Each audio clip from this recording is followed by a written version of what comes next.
Telugu film industry నుండి మరో high level budget చిత్రమే కల్కి. ఈ సినిమా తెరకెక్కించిన డైరెక్టర్ నాగశ్విన్ గురించి కొన్ని ఆసక్తికర విషయాలు ఇప్పుడు నెట్టింట వైరల్ గా మారాయి. చదువుకు ఎక్కువ ప్రాధాన్యత ఇచ్చే కుటుంబ నేపథ్యం నుండి వచ్చిన నాగశ్విన్ తల్లిదండ్రుల్లా డాక్టర్ అవుతాడని అందరూ అనుకుంటే సినిమాల మీద ఆసక్తితో మణిపాల్ మల్టీమీడియా కోర్స్ లో జాయిన్ అవ్వటం జరిగింది. అలా ఆ కోర్స్ ద్వారా వీడియో ఎడిటింగ్ నేర్చుకున్న నాగశ్విన్ తరువాత ఫిల్మ్ డైరెక్టర్ కావాలని ఆశపడ్డాడు. దీంతో నాగశ్విన్ తల్లి స్వయంగా డైరెక్టర్ శేఖర్ కమ్ముల వద్దకి కొడుకును తీసుకుని వెళ్లి తనను అసిస్టెంట్ గా జాయిన్ చేసింది. కానీ అప్పటికే గోదావరి సినిమా షూటింగ్ లో బిజీగా ఉన్న director Sekhar Kammula next cinema నుండి పనిలో పెట్టుకుంటానని చెప్పారు. దాంతో ఖాళీగా ఉండటానికి ఇష్టపడని నాగశ్విన్ మనోజ్ నటించిన నేను మీకు తెలుసా మూవీ కోసం ఏడీగా 4000 జీతానికి పనిచేశారు. అనంతరం డైరెక్టర్ శేఖర్ కమ్ముల తెరకెక్కించిన లీడర్, లైఫ్ ఇస్ బ్యూటిఫుల్ చిత్రాలకు అసిస్టెంట్ వర్క్ చేశారు. అనంతరం ఓ షార్ట్ ఫిల్మ్ కాంటెస్ట్ కు తన షార్ట్ ఫిల్మ్ ఎంపిక కావడంతో నిర్మాత అశ్విని దత్ కూతుళ్ల కళ్లలో పడ్డాడు. వారికి నాగశ్విన్ వద్ద ఉన్న ఎవడే సుబ్రహ్మణ్యం స్క్రిప్ట్ నచ్చడంతో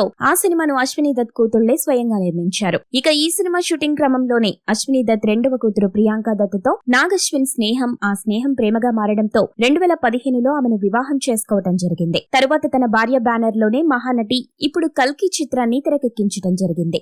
మీరు ఇలాంటి ఇంట్రెస్టింగ్ న్యూస్ అప్డేట్స్ మరిన్ని తెలుసుకోవడానికి ఇప్పుడే మా ఛానల్ ని లైక్ చేయండి, ఫాలో చేయండి, సబ్స్క్రైబ్ చేయండి.